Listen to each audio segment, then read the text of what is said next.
It's the changing of the seasons. I think I need them.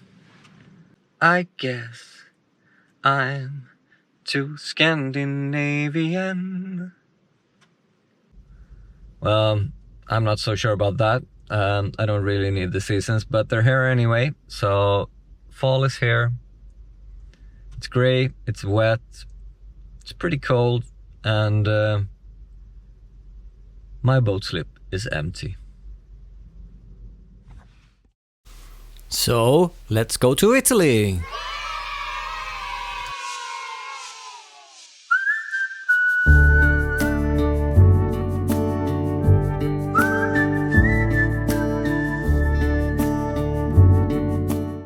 Last time on She Rules the Waves, I got an unexpected extra last sail with Alva, and we ended the first season with an all kinds of weather solo sail through the Kalmar Strait.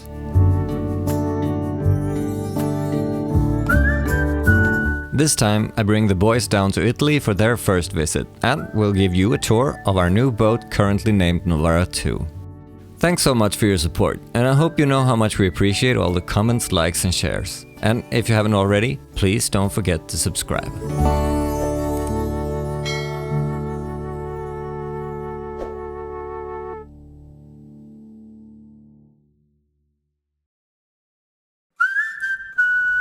So, I'm back in Pescara with Lazie.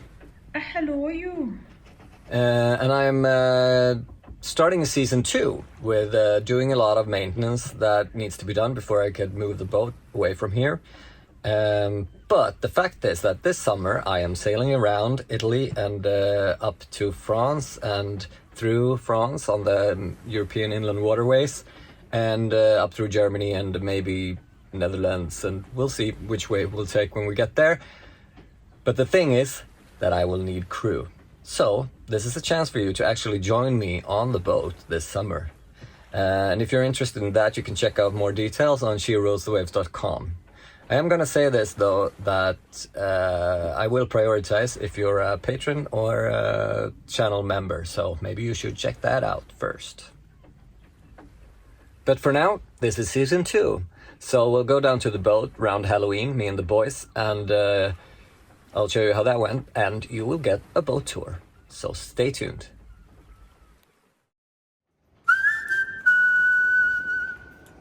So, around Halloween, we headed for Copenhagen Airport. We caught a plane on a stopover on its way from Singapore to Rome, so it was a little larger plane than usual on this route. Det här är ett stort flygplan. Our plan was to spend a few days in the boat and then end this mini fall vacation one day in Ostia, Antica near Rome before flying back home. We brought a bunch of suitcases with equipment for the boat, so we decided that renting a car was the easiest option for getting around. Once in Pescara, the weather was definitely better than up north. I'm not sure who was the most excited, the boys to see the boat or me to see their reactions. Den här. Oj, hjälp vad stor den är. Eller hur?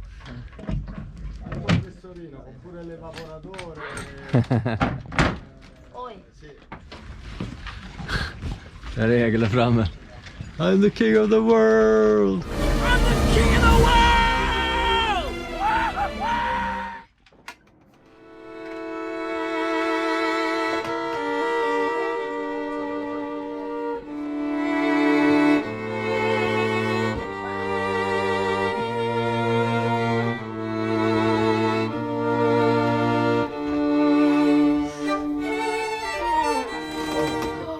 Man kan sova där uppe. That evening, we found a place in the marina that served gluten-free pasta, and we enjoyed an amazing dinner together before heading back to prepare the boat for our first night.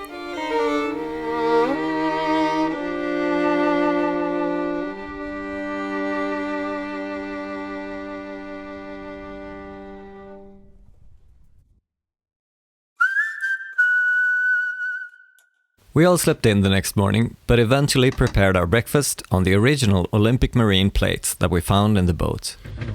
It was fairly warm outside, so we naturally decided to eat in the cockpit.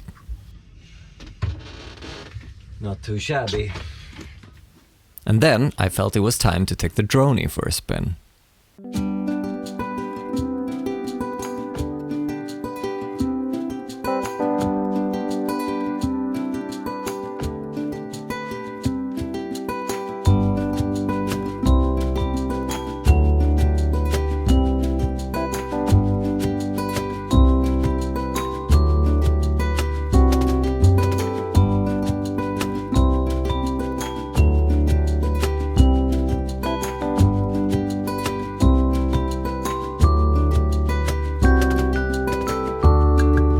I had previously hoisted the Italian courtesy flag, but we figured it was time to fly the Swedish flag too.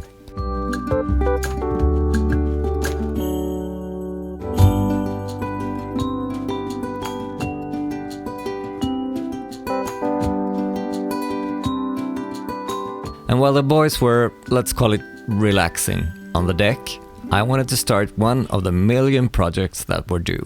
Okay, so what I want to do first is try to install a battery monitor system with a smart shunt to make sure that all the batteries are in good shape. And the starter battery is there, and the house bank is there. So, and then all the cables have to be run down under there and up to the control panel. So, yeah, let's do that first.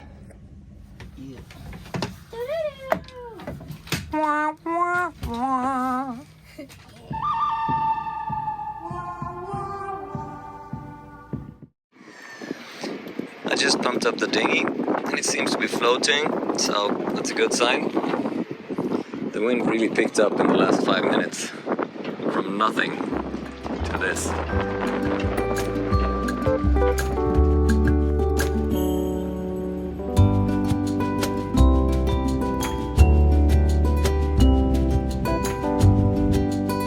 In the evening, we took a stroll through the waterfront and enjoyed some Halloween decorations, before crossing the beautifully lit walking bridge to my favorite gluten-free pizza place. Followed, of course, by some Italian gelato before it was bedtime.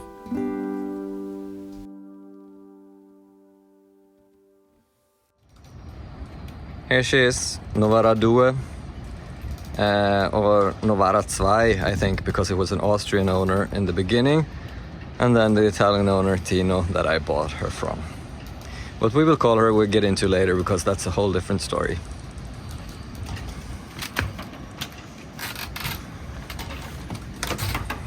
So she's obviously a catch, with the center cockpit, huge aft deck, pretty large cockpit.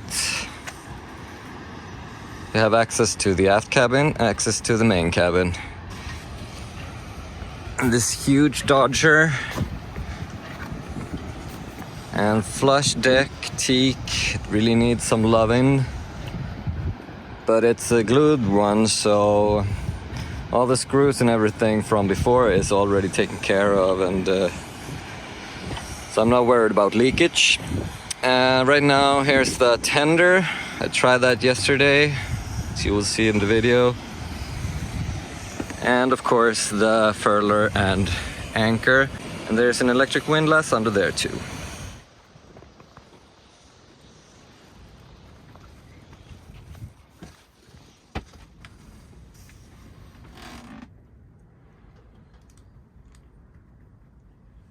And here is the forepeak.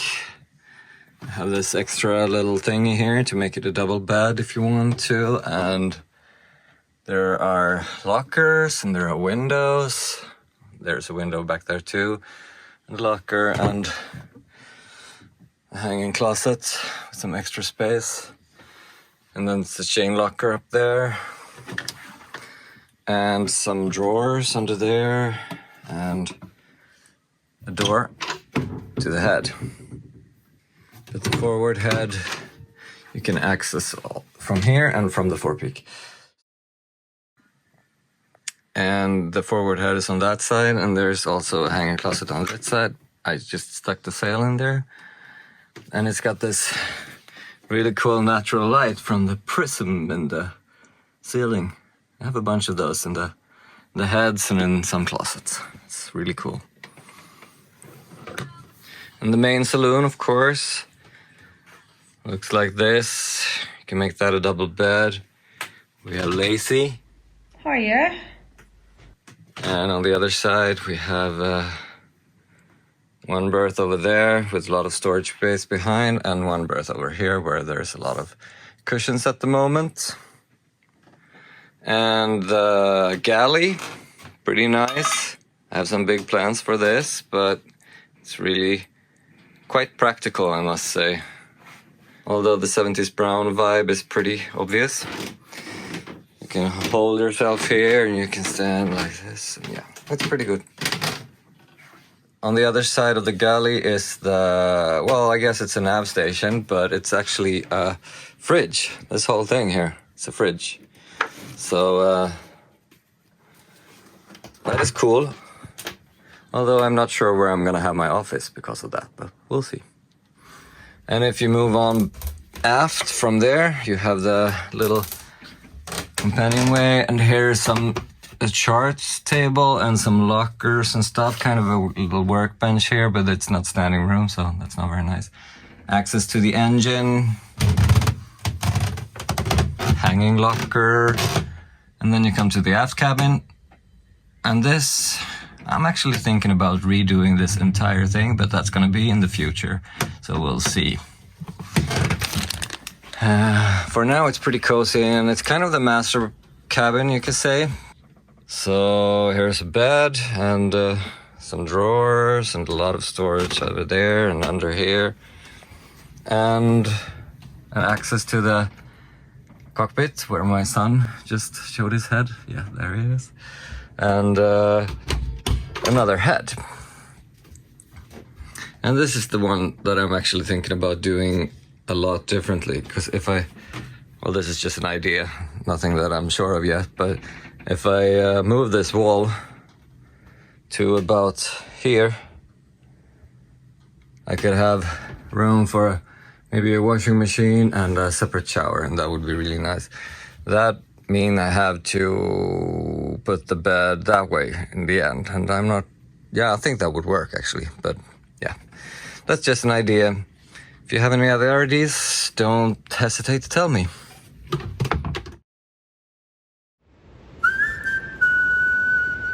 On the last day of our mini vacation, we really get to see the stunning variations of the snow-capped mountains behind the misty waves on the beach and the vibrantly colored water of the Adriatic.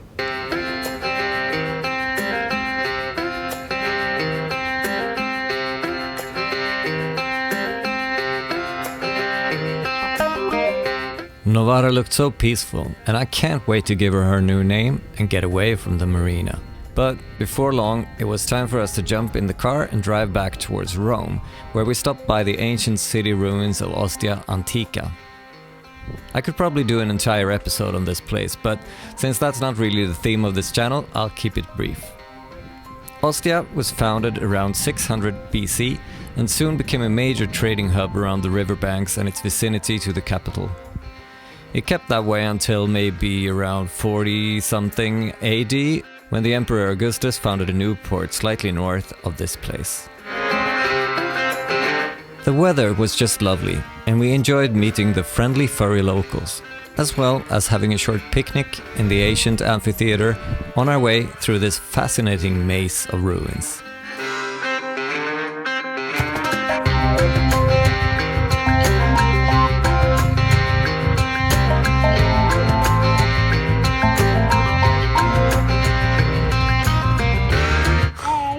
Did it. There really is a lot of pieces kept from the city's old decorations, signs, columns and mosaics everywhere.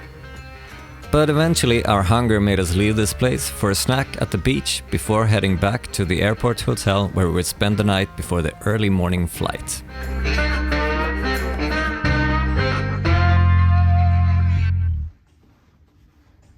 Red rum. Red rum. Red rum. Childish? Me? Anyway, our last night was very cozy, and even though the overpriced hotel dinner wasn't the best on the trip, we went to bed very satisfied with our days in Italy. While we fly back home to plan the next step of the adventure, I hope you enjoy this episode and will consider becoming a patron or member of this channel. And maybe even come join us for sail this summer. Check out sherulesthewaves.com for more info about that. For now, click the subscribe button and the bell. And until next time, take care.